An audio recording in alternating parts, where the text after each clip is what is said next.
Hi friends, today we're doing Unit 10, Lesson 9. We're going to start by going over the key vocabulary words you'll be hearing in today's reading.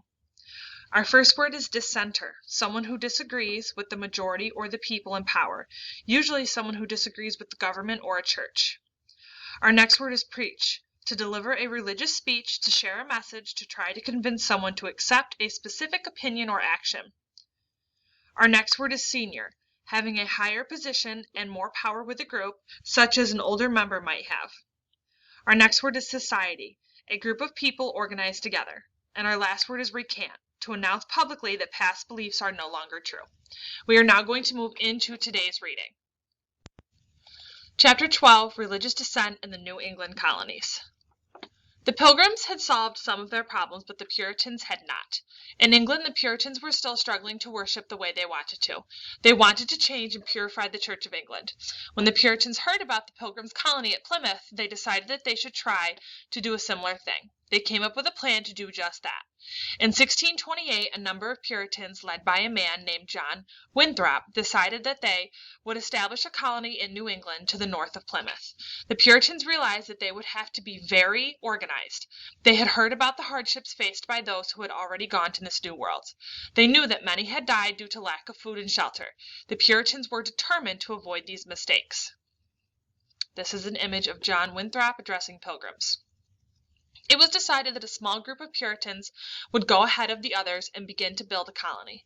Then in 1629, a group of English Puritans and merchants formed the Massachusetts Bay Company. The aim of the company was to make money for the Puritan colony by trading furs as well as by fishing and shipbuilding. There would be some farming too, but the settlers knew that the rocky New England soil would never support a large farming economy. The company itself would be run according to Puritan principles or rules. It was also decided that this Puritan colony would be different from other English colonies. In order to live in this colony, people would have to live according to the Bible and strict Christian principles. John Winthrop believed that their colony should be an example to others in terms of how people should live. He once said, "For we shall be as a city upon a hill, the eyes of all people are on us." Finally, in 1630, John Winthrop set sail for New England with 3 ships and about 700 colonists. They brought a good amount of food with them, as well as cows, horses, and tools. They were more prepared than any of the other English settlers so far. When they arrived, there were already some small buildings in place from the settlement of the first party they had sent. This settlement was called Salem. Other settlements were established in Charlestown, Cambridge, and Boston. This Puritan colony was named the Massachusetts Bay Colony, and John Winthrop would become its governor. This is an image of a ship laden with supplies. As planned, the Massachusetts Bay Colony was different from the colonies developing in the South. The strict laws that had been drawn up in England were put in place in the colony, and people had to follow them. For example, everyone had to go to church. Those involved in the government of the colony were senior church members, and only male church members could elect their leaders. As you have heard, whereas the Pilgrims were happy to separate from the Church of England, the Puritans wanted to remain a part of it and were determined to change it. They hoped that by their strict example of pure living, the Church of England would become stricter too and do away with many rules it still had from its Roman Catholic influence. The Massachusetts Bay Colony was very successful and grew quite rapidly. Each Puritan town was carefully planned, with each family being given enough land on which to build a home and farm. The most important building in the town was the meeting house. This is where religious services and town meetings were held. This is an image of a Puritan town. And this is an image of the Roger Williams statue. The Puritans also believed in the power of education. They wanted their children to be able to read so they could read the Bible. In 1631, Roger Williams, a minister from London, arrived in the Massachusetts Bay Colony in Boston.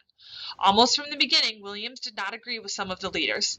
He believed that the leaders of the colony had too much control over people's lives. He especially disliked the close connection between the church and the government. Williams felt that what was happening was too much like the English system that they had tried to escape. The leaders of the Massachusetts Bay Colony felt threatened by his views. As more and more people came to the colony, Williams saw more and more land being taken from the Native Americans. He strongly believed that the Native Americans should be paid for this land.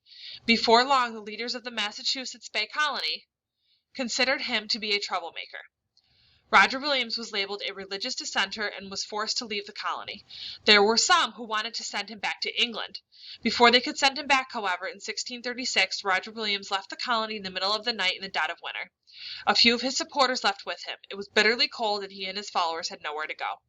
With the help of some Native Americans, they survived in the woods for 3 months.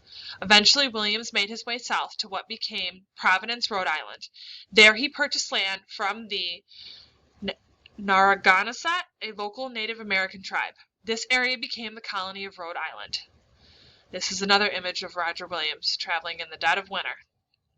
Gradually, others who also found it difficult to follow the strict Puritan way of life followed Williams. Rhode Island became a haven for people who wanted to be free to practice their faith or religious beliefs in their own way. Rhode Island became the first English colony to allow people complete religious freedom and welcome not only Puritans, but Quakers, Roman Catholics, Jewish people, and others too. Another Puritan who followed Roger Williams was a woman named Anne Hutchinson. She and her husband and children had arrived in the Massachusetts Bay Colony in 1634. As you have heard, women were not part of the decision-making process in the church or in society in general. Women certainly weren't allowed to preach or deliver religious speech or message in church. Because of these restrictions, Anne Hutchinson organized weekly meetings in her home for women who wanted to discuss these sermons or religious speeches. This is Anne Hutchinson in this image. In these meetings, women also were free to discuss their religious views. These meetings became so popular that men, and even some of the church leaders, began to attend. Hutchinson openly expressed her view that a person's individual faith was more important than being a member of an organized church. She also said that a person's personal relationship with God was the only thing that really mattered. This was considered by many to be a very dangerous view, because the Puritan church had strict rules that were required to be followed. On top of this, Anne Hutchinson was a woman, so just like Roger Williams, Hutchinson was put on trial for being a dissenter. During the trial, Hutchinson was ordered to recant or take back her beliefs and say she changed her mind, but she refused. Like Roger Williams, she too was banished.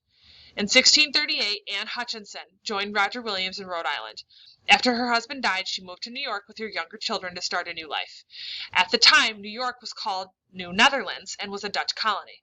The governor there did not have a good reputation with the Native Americans and had caused many disputes between the native people and the colonists. He had also created tension among various groups of Native Americans. This caption says Thomas Hooker with settlers in Connecticut. In 1636, a Puritan minister by the name of Thomas Hooker also left the Massachusetts Bay Colony with a group of supporters.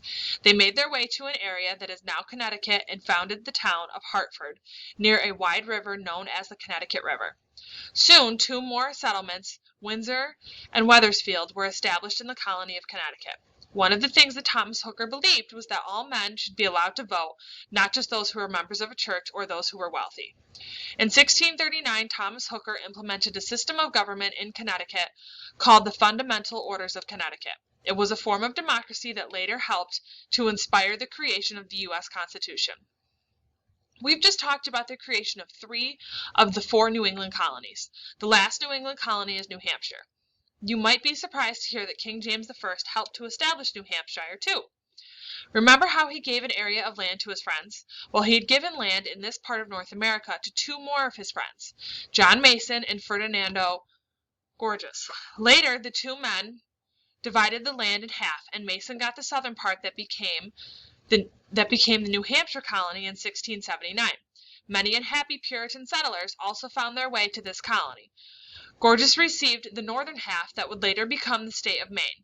As you can see, back in the 17th century, many English people were willing to risk their lives to sail to a faraway land in the hope of a better life.